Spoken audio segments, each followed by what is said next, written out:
is good, YouTube? Quinn Wade Basketball Analysis coming to you with a quick video. I wanted to let you guys know I got some new merchandise available, not just t-shirt anymore. I got different type of t-shirts, different type of shirts and logos that you can purchase on my spread shirt, and also hoodies now. We have expanded and added more to the channel and more merchandise for the brand. Thanks for supporting. It will be in the description and the links will be in the comment section below. Thanks for helping me and supporting the movement. Quinn Wade Basketball Analysis. I'm going to check out the video. What's good, YouTube? Quinn Wade Basketball Analysis coming to you with a quick video.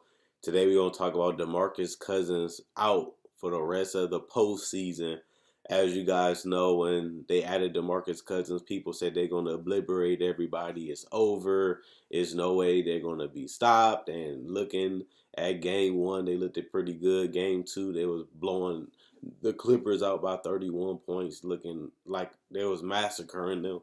And on top of that, you have KD fouling out and DeMarcus Cousins going out, and they still had a chance to win that game, and they should have won that game, but it just didn't happen. They gave up. They didn't try hard enough, and they didn't get quality shots that was makeable. They forced up a lot of shots. They took a lot of questionable shots. But then again, that's what the Warriors do. The biggest weakness to the Golden State Warriors is themselves. Nobody can really beat the Golden State Warriors unless they beat themselves with bad shot selection, careless turnovers, and not valuing every possession. And it matters the most in the playoffs, where every possession matters because you're trying to win. It's the first team to 4 wins. It's not like a regular season. You can go against another team next day. It's the first team to the 4 wins. And the NBA playoffs is harder because you're going against great coaches, great teams, and great players. And this is how you're supposed to play every single game, because every game matters in the playoffs. And we're starting to see the Golden State Warriors coast. We're starting to see the Warriors get comfortable. They don't have that killer mentality. They don't have that mentality that we have to bring our best basketball every single game. And I told you guys when they first started against the Clippers that the Clippers not going to quit. They're not going to give up. This is going to be a series where they're going to fight every single possession. They might not be the best offensive team. They might not be the best defensive team, which they're not a great offensive team and defensive team, really.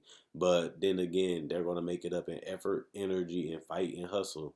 And they did that. They could have gave up. They could have stopped. They could have put the starters and Lou Williams and them on the bench and just conceded. But instead, they stayed hard. They stayed playing hard. They stayed grinding, and they kept continue to go. So I really thought the Clippers would win at least one game. I didn't think it'd be at Golden State. I thought it'd probably be in Los Angeles, but they showed that they're not scared of the Warriors. They feel like they can compete with them. They feel like they can beat this team, and they were able to accomplish it. But you do want to put fear, you do want to break, and you do want to go out there and dominate and showcase why you're the best team in the NBA. And they was doing that for majority of the game. The only problem is they let their foot off the gas and gave them some heartbeats. Once some shots fell down, once they got a couple stops, next thing you know, the Clippers was feeling themselves and they felt like that they can beat this team, and they proved that they could. But the problem is, once one team figured that out, or they get some type of hope, or they get some type of confidence, these NBA players, the best players in the world. And you have to really bring your A game, because anybody can beat you, anybody can get hot. And Golden State knows that because they won 2 titles. They just haven't approached this season with that mentality. I feel like they haven't been hungry.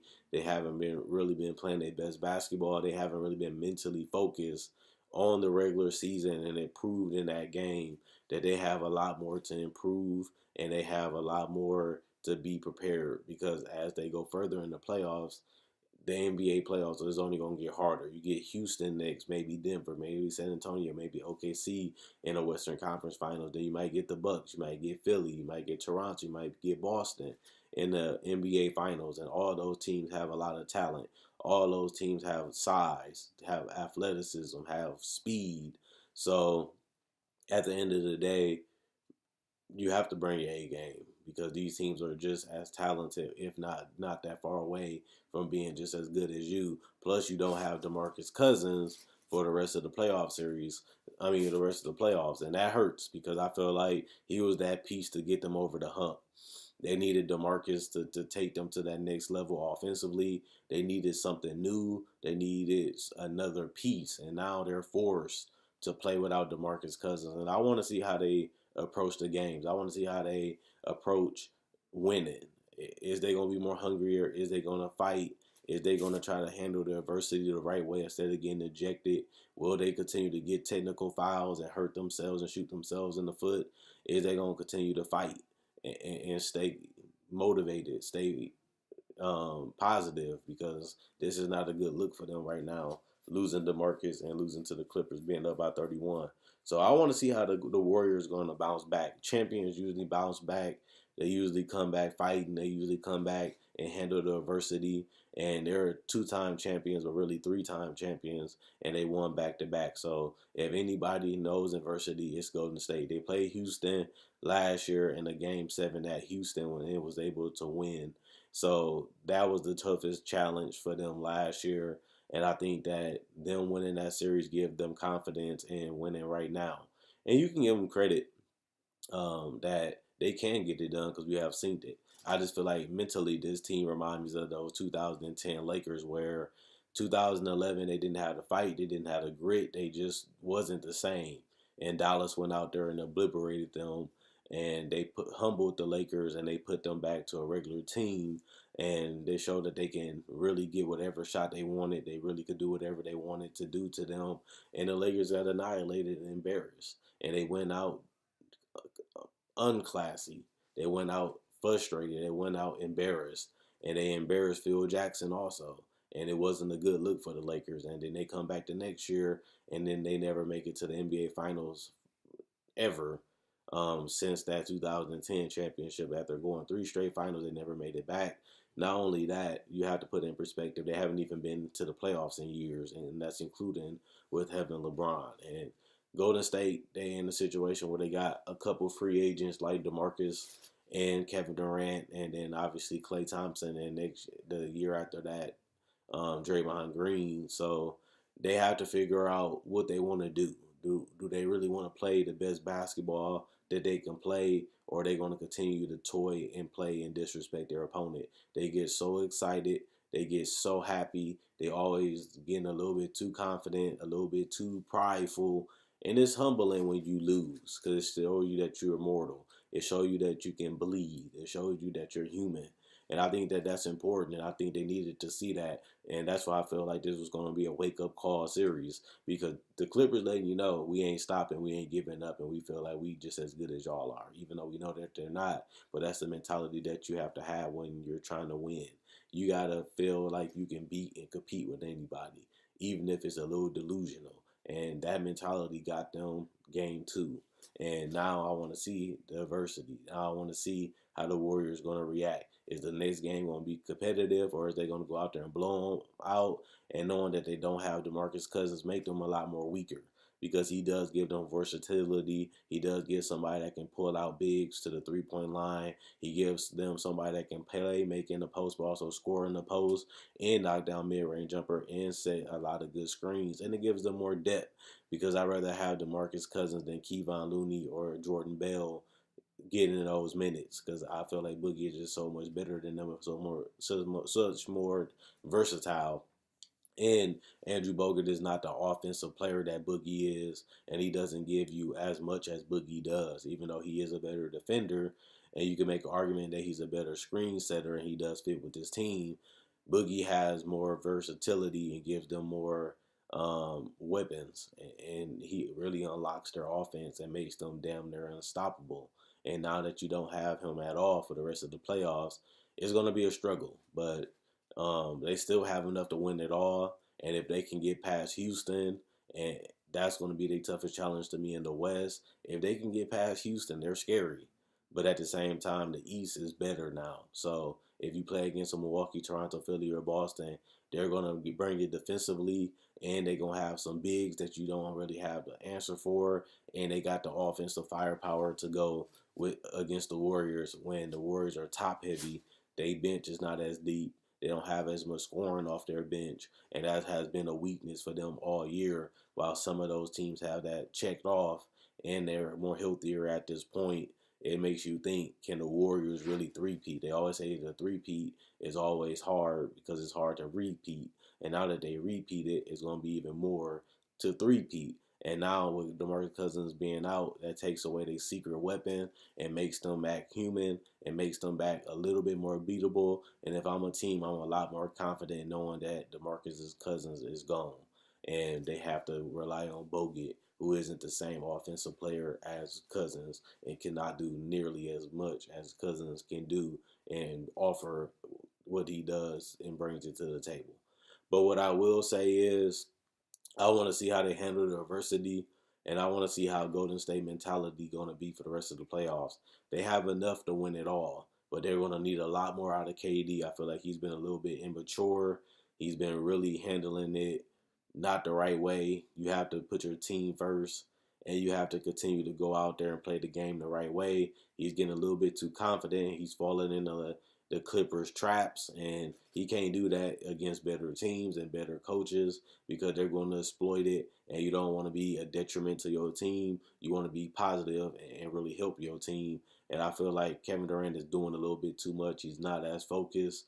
And at the same time, I feel like he can lock in better and he can handle his situations a lot better because the team needs him. He's one of the best players, if not the best player in the world. I think he's the best player in the world right now. And with that mentality, you have to go out there and obliterate, take over, and dominate. And that's what he did the last two finals and the last two playoff runs. But right now, it doesn't seem like he has the same mentality. He's joking around. He's getting out of focus. He's not taking over. He's not trying to destroy his opponents. And with DeMarcus Cousins being gone, I want to see if he's going to try to step up. I want to see if he's going to try to push himself to do more because they're going to need him to play in the post. They're going to need him to play in the high post. They're going to need him to take over in fourth quarters because Steph needs help. And Draymond is not the same player that he once was. So they're going to need somebody to take over and do more and bring more to the table. And why is it not Kevin Durant? It should be Kevin Durant because he's the two-time Finals MVP. And if that is true, I want to see how he handle it. Is he going to continue to get in foul trouble, get ejected, play around, and give his opponent hope and feel like they can beat you with confidence? No, Kevin Durant is a killer. He's the best player in the world, and I expect him to do more. And I expect him to get a lot more focused and take it a lot more serious. I think he's playing around. I think he's not trying hard enough, and I think that he can do more. And with DeMarcus Cousins out, I feel like we have to see what kind of Kevin Durant we're going to see for the rest of the playoffs. And I think it'll be in this series and next series. How much is Kevin Durant wants it? Is this a game? Is this a joke? Or nobody really cares as much as they did the first two times? Or is his heart really in Golden State? And that's all been questioned this whole season. And I haven't seen the same Kevin Durant this year that I done seen the last 2 years. He was hungry. He was on a mission, and nobody can stop him from getting there. I want that Kevin Durant back, and I think he will get there. I just have to see it. And Steph, he has to take better shots. He has to stop settling and try to get easier buckets. I feel like he takes harder buckets on purpose because he likes to show off, and I feel like that's a detriment. You take the best shot available. You take a shot that can give you the best chances of winning, not just throwing up anything, doing whatever you want to do. It looks good when it goes in. The crowd goes crazy, but it looks bad when you lose, and it looks bad when your team need a bucket and you taking tough shots and they're not falling. I want to see Steph get easier buckets. I want to see him continue to come off screens, and I want him to stop the showboat. You're a champion. You're a winner. But at the same time, you're a professional. So go out there and play like it. You're MVP. You went to the finals. You're a three-time champion. Be more serious. Go out there and dominate. Go out there and show the world that you guys are the best team in the world. And I don't think they have done that yet. And that's the problem because they should have been did that in this series. This series should have been a sweep. If the Warriors come in locked in, if the Warriors come in focused, this series should be over in 4. So they can get ready, get more healthier for the next team. And honestly, I feel like the Rockets and other teams have done that. But at the same time, we want to see what the Warriors do in this series. Will it be 5? Will it be 6? Or will they go out there and just obliterate them for the rest of the series? And that's what they should do as champions. Don't take your opponent for granted. Respect your opponent and go out there and dominate. And I feel like we have to see that from Golden State because we haven't really seen it all season. Check out my website, analysisplayeron.com. Link will be in the description, comment section below. Check out my Facebook page, analysisplayground.com. Link will be in the description in the comment section below. Like on Facebook to show support. Thanks for everybody that likes on Facebook. Thanks for everybody that liked the videos. And for everybody that comment. Not only that, thanks for everybody for support and buying merchandise. I enjoy making these videos. You guys enjoy watching. If you love the NBA, I do playoff predictions, buyouts, trade deadline. I also do free agency. I also do NBA breakdowns of players, rookies, and the NBA legends. And I also do season previews. I cover Summer League. I cover the draft. I do all things NBA. So if you love the NBA and you love watching it, you can't live without it, and you need somebody to give you them classic videos, I'm the guy for you. Quinn Wade, basketball analysis. I'm gone. And let me know what you guys think the Warriors should do if they're approaching the game wrong and what they can do to do better in the playoffs, because they picked to win, but they're not playing like they really want to win. And that's something that I haven't really seen from them the last couple years, and it's something that's becoming more apparent this year. They don't have the same hunger. They don't have the same mentality that won them 3 titles, and that's the saddest part about it.